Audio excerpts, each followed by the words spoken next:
Hola, soy Ale Falabella y hoy te invito a ver al genio de la terribilidad. ¿Qué vemos cuando vemos a Miguel Ángel? Vemos al hombre del Renacimiento, arquetipo del genio atormentado que en su larga vida llevó al artista a la consideración de ser excepcional.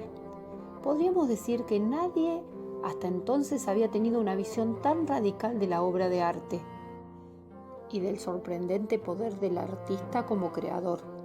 Un poder sustentado en el vigor físico y la pasión. Ese intenso arrebato, la terribilidad que lo definió como la figura y el genio de quien ya en vida fue llamado el divino, y siendo de todos los artistas renacentistas indiscutiblemente uno de los más grandes, al punto de ser considerado uno de los genios de la historia.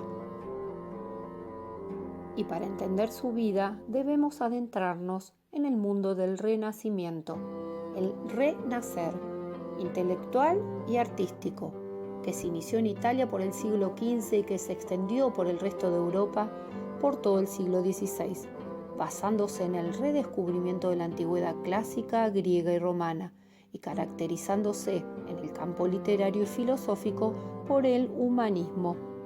Durante este periodo, los artistas buscan en la tradición de la antigüedad clásica los modelos de armonía y belleza, y el arte toma una mayor autonomía respecto de la Iglesia, ya que las familias nobles y la rica burguesía encargan obras destinadas a ensalzar su propia grandeza. De ahí que evolucione el contenido de las obras que dejan de ser solamente de carácter religioso. Además, los escultores, pintores y arquitectos ya no se desenvuelven como artesanos, como en época medieval, sino que reclaman su igualdad intelectual con los poetas y filósofos. Son artistas, individualmente creativos, artistas que se vieron protegidos por los mecenas, figura que adquiere gran importancia en esta época. Personas poderosas que encargaban y pagaban por arte, además de la Iglesia, que continúa siendo el cliente tradicional. Las familias nobles y burguesas encargaban obras artísticas, imponiendo muchas veces sus criterios estéticos. Podemos mencionar a algunos como los Medici en Florencia o los Sforza en Milán. Por esto, a partir de aquí, adquiere gran prestigio la figura del artista individual, considerado un creador y un genio. En este clima podemos marcar dos etapas en el arte renacentista. El Quattrocento, donde Florencia concentró el mejor arte europeo. Ejemplos claros de ello fueron escultores como Donatello o pintores como Botticelli, que hicieron del hombre tema central de sus obras, individualizando el tratamiento de los rostros, apareciendo el retrato fiel y representando los temas religiosos de manera naturalista y humana, utilizando la perspectiva lineal, paisajes, temas profanos y mitológicos, y apareciendo como novedad la pintura al óleo, descubierta por los pintores flamencos y que acentuaba los colores y permitía detalles más definidos. Y luego fue en la segunda etapa, el Cinquecento italiano, donde Florencia ya no es la única capital del arte, sino que comparte importancia artística con Roma, donde el arte halla a su más poderoso mecenas, el papado. En esta época, el motivo pictórico fundamental es la figura humana. La pintura se simplifica y se tiende a la claridad y a la grandiosidad. La luz se utiliza para dar dramatismo y la perspectiva ya es totalmente dominada. Este fue el momento donde tres artistas marcaron la historia del arte: Leonardo da Vinci, Rafael y Miguel Ángel. Y ahora sí, nos dedicamos a verlo y a admirar su imponente obra. Michelangelo Buonarroti, nacido en Caprese, allá por 1475, escultor, pintor, arquitecto y poeta. Según escribe Giorgio Vasari, arquitecto y escritor admirador de Miguel Ángel, la idea de este hombre extraordinario era componer en función del cuerpo humano y de sus proporciones perfectas, en la diversidad prodigiosa de sus actitudes y en la totalidad de pasiones y arrobamientos del alma. Con solo 6 años sufre la muerte de su madre, y quizás esa dolorosa pérdida inspiró en él la voluntad de hallar y dar forma a la belleza de un modo que lo llevaría, no sin contradicciones y tormentos espirituales, a producir alguna de las obras más sublimes de la historia del arte. Seguramente esta búsqueda fue un consuelo para su orfandad y su manera de enfrentarse al mundo tras esta pérdida. Ya con 13 años y luego de muchos pedidos a su padre, Miguel Ángel, bajo la protección de los Médicis, comienza a estudiar dibujo y pintura.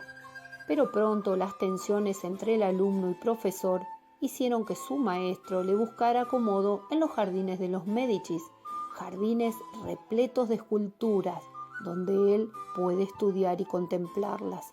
Y bajo la mirada de Lorenzo de Médicis, el Magnífico, Miguel Ángel descubre en la escultura lo sublime y siente que la figura humana era el despojamiento de la piedra, a la que había que quitarle lo superfluo para mostrar su alma, y desde allí comenzó su empresa escultórica.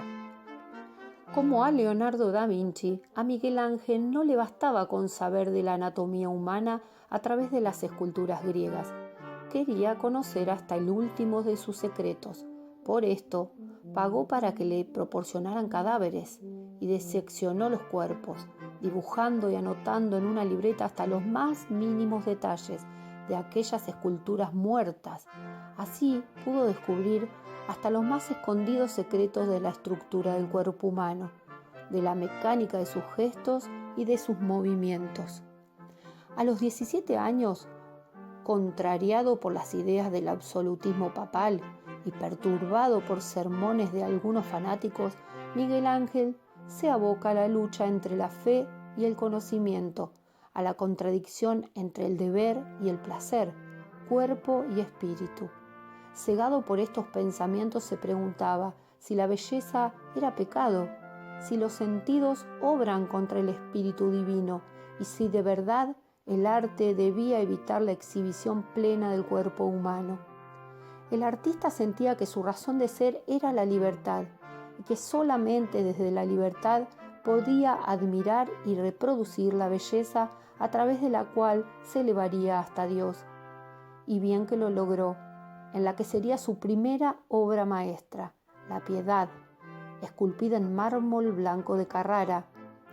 ¿Y qué vemos cuando vemos su sereno canto a la misericordia de la Madre de Dios, cuya extrema juventud es un símbolo de su pureza inmaculada?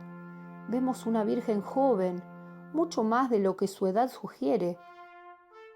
Madre que no aparenta dolor, sino resignación ante el cuerpo sin vida de Jesús en su regazo.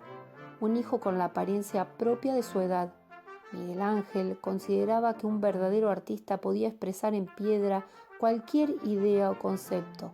De ahí que sus grupos escultóricos parezcan contenidos antes que labrados en el mármol. Como se percibe en La Piedad, llamativamente, esta es la única escultura firmada por el artista, ya que no en vano había prometido en el contrato que la obra sería tal que ningún maestro de la época podría hacerla mejor, y tras oír rumores que afirmaban su autoría a otro artista. Según su visión artística, al escultor le corresponde intuir la realidad que permanece encerrada dentro del bloque de mármol y que con inspiración y técnica lograr su extracción y hacerla visible a los ojos de los demás. En 1501, y con solo 26 años, nuevamente en Florencia, comenzó a esculpir su célebre David, el gigante, como se lo llamó dadas sus dimensiones, ejemplo claro de su tendencia al gigantismo. Un enorme bloque de mármol de más de 5 metros de altura. Miguel Ángel convirtió esta piedra en una de las más bellas esculturas de la historia del arte. Escultura que pasó de la plaza para la que fue construida a la galería de la Academia en Florencia, donde se encuentra actualmente, para protegerla de las inclemencias del tiempo y de la mano del hombre. ¿Y qué vemos cuando vemos su David? David que se muestra pensante, con ceño y frente fruncidos y su mirada inocentemente descarada. Encarna la cólera justa del hombre heroico. Cabe pensar que Miguel Ángel, aprovechando el estrecho bloque de mármol, se inspiró en la figura de Hércules, como parecen sugerir los exagerados músculos y venas de la mano derecha. Percibir a través de su aparente calma la tensión interior, por la postura del torso ligeramente inclinado y la cabeza vuelta, ofreciendo su perfil al espectador. El héroe bíblico no muestra signos de un combate victorioso, ni siquiera arrogancia, sino esa fuerza viril que nace de la juventud y sustenta la belleza, representando fortaleza y cólera, equilibrio entre la razón y la fuerza, haciéndola incomparable. Con esta obra el genio italiano se ganó el respeto sin reticencias y la consagración como uno de los grandes maestros de su tiempo. Pero Miguel Ángel era un hombre solitario y huraño, que desdeñaba a todos los que se acercaban a él. No tengo amigos, no los necesito ni los quiero. Todos hallan el descanso en la oscuridad. Solo yo yazgo de noche sobre el suelo lleno de dolor y de pena, solía decir. Años más tarde, el denominado Papa Guerrero Julio II, que dedicó su pontificado a consolidar la autonomía de la Iglesia y a extender las fronteras de los estados pontificios en la península itálica, lo llamó para que le hiciera su majestuoso mausoleo en la Basílica Vaticana. Desde el comienzo, las relaciones entre ambos se desarrollaron tanto en un plano de admiración como de discusión. Sin duda alguna, una relación tormentosa. Y es así que se concreta al menos en palabras este gran proyecto ideado por el artista y que tanto agradó a Julio II. Proyecto que retomaremos en la segunda parte de ¿Qué vemos cuando vemos a Miguel Ángel, el genio del Renacimiento?